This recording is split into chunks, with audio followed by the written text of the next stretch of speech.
Assalamu alaikum. So today, inshallah, I'm hoping to cover the topic that I decided to talk about in the best way that I can. So we are in a time of thousands of fans and no friends.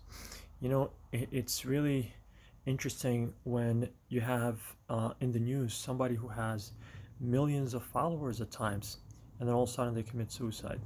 I'm not talking about addressing any medical condition or anything, but you know, for the most part, no one could see that coming. Um, no one was close enough to that person to even see that coming, and no one even makes a statement that that person actually approached them and spoke about their condition and how they were feeling. Because we are in a time that we count the fans and we miss out on the friends, and then when time calls for it, we realize that we messed up. But the saddest part, as we continue to see this unfolding, I call it pandemic, um, we're oblivious. It's like, we move on as if it didn't happen. We continue to focus on building that fan base and missing out on the friends. So I hope that people will start reconsidering and kind of like hopefully fixing their equation in life.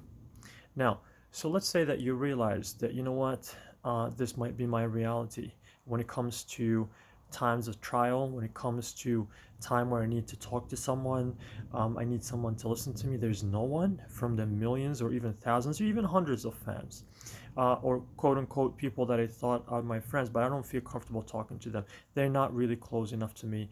I don't feel that sense of comfort that I could just approach them and just open up my heart and just, say whatever I want. Then how do I actually start creating friends? You'll be surprised when I tell you that actually you have the pool of friends that is right next to you for the most part in your life, but you've just been overlooking that. That's family. A lot of us, when we say friends, family doesn't come to mind. Parents, especially for the youngsters, parents are not even on the dictionary when it comes to, describing a friend. Parents too, depends on the culture. Uh, there are people who say, if I am friending my son or daughter, they're not going to respect me. They're going to disobey me. Also, and this is something that I'm going to record a different video about it, especially for men. They say if I'm going to have almost kind of like a level field with my wife, and like, she's a person that I go to and she's my friend, and we go back and forth. I share with her my concerns. She shares with me her concerns, and we go back and forth. And I have that level of respect where she feels that she's valued by me. I'm not the quote unquote the alpha in the house. And what I mean by the alpha is just like the animals, right? I'm the one who dominates, and if you lose your spot, in the herd, I'm gonna bite you. It's almost like it's a war. You cannot make friends with your spouse if that's how you're approaching your marriage, let alone making friends with your family. And and a lot of times, when we talk about our kids too, it's like, how am I going to be friends with my kids? Play with them, joke with them, talk about things they like, try to get them to like things that you like, and talk about them. Your job is not just to discipline your kids. Your job is actually to get as close to them as you can. And I mentioned this before. When they have that much love for you, you become their role model, and your discipline, of your, that disciplinary aspect of the relationship becomes a lot easier. And um, I will reflect on my personal life. I was raised in Algeria, and my family had to leave when I was 13.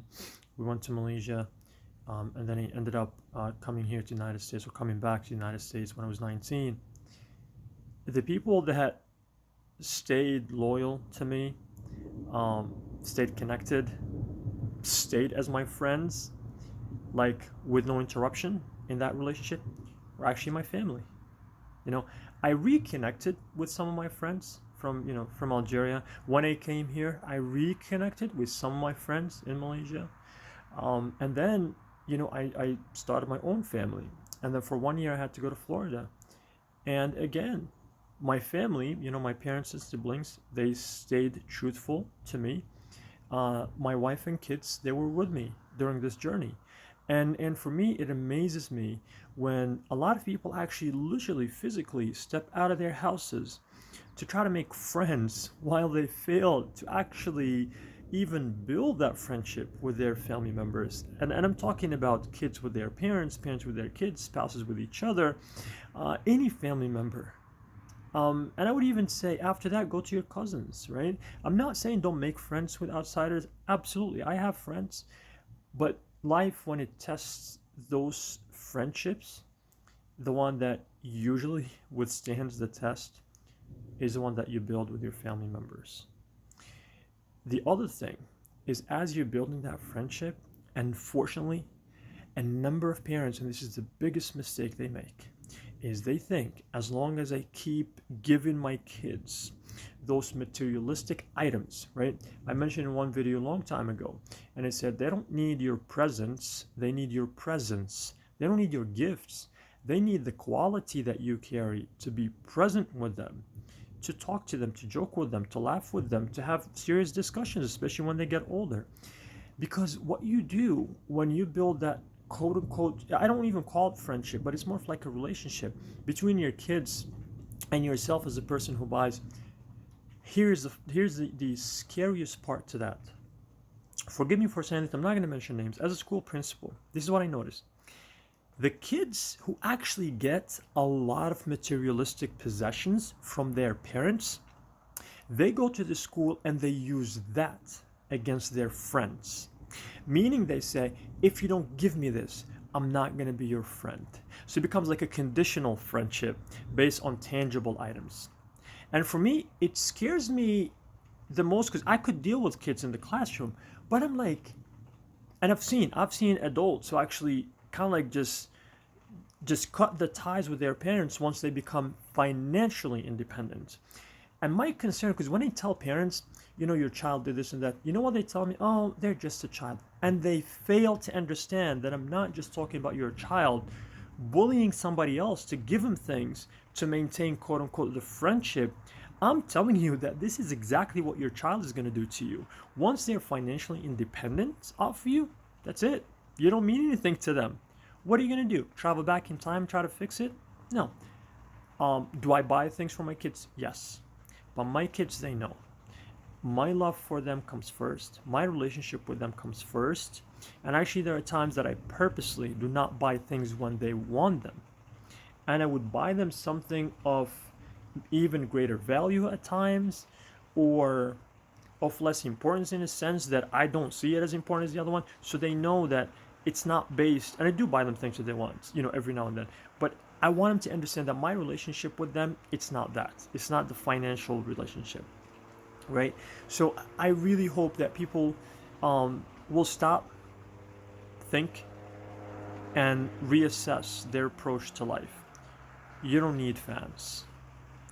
You don't need people who are there because they need you, or because you share maybe the same concern, or you fight for the same cause. It's more of like, it has nothing to do with you. It's just you happen to share something that it's limited, whether it's in time or physical location, because your colleagues, you work together, and then once you move, they're gone. That's not what you want to build a friendship on. You want to build it on, that care for each other. That, my friendship with you is not conditional. My friendship with you is pure care, pure love. And as a Muslim, a lot of people shy away from the word love, right? And our own Prophet, a companion went to him and he said, Ya Rasulullah, oh Prophet of Allah, I love that person. I love such and such. He said, did you go and tell him? Did you tell that person? He said, no. He said, go and tell him. Go and tell that person, right? So that's the relationship that actually we want to build, with each other. And I'm going to actually cover one last part. People who work with me, they will notice that I don't use the word brother or sister in school.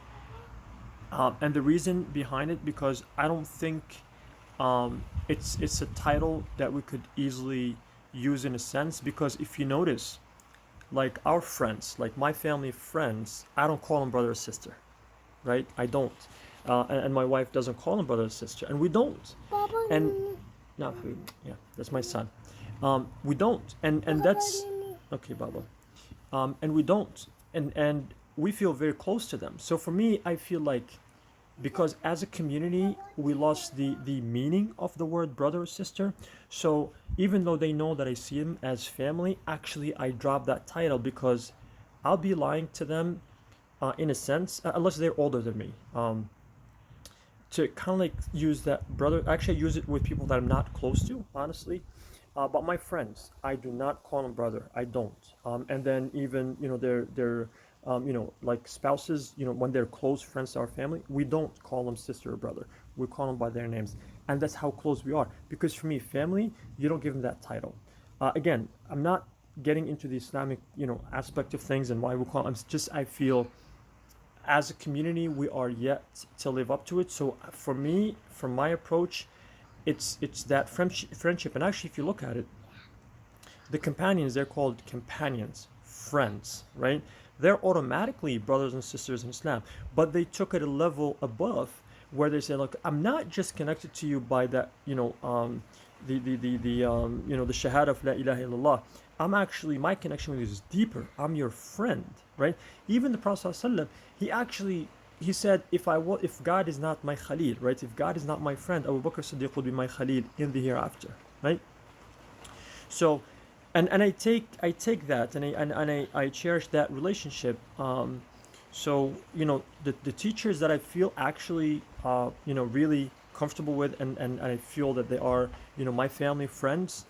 I don't use that title. I call them by their first names, again, unless they're older than me, so I don't like to call them aunt or uncle. So I use brother, but and that's the way I see it. So in our community, unfortunately, and one of the other reasons, honestly, I hate to say this, one of the reasons I did drop brother and sister again with people who are close to me, because I have seen a lot of people call each other brother and sister, but their relationship reflects nothing, reflects nothing of those titles. So again, I use it just because I don't want them to feel like I'm disrespecting them, but I don't use it in a sense that um, that it necessarily carries that value. So again, when I drop the title brother sister, it's because I see that friendship, and I really hope um, that, not necessarily that you should revise that title, but you should really revise the relationship that we have with people. But before you do that, do it with your family first before you do it with any outsider. For that's the best pool of people that you could actually establish an everlasting relationship. I know what I mean by that, even in the hereafter. Um, God may gather you together in heaven. So please build on that relationship. And I pray that all of us will learn, especially from the mistakes of others, and may God continue to guide us. Assalamu alaikum.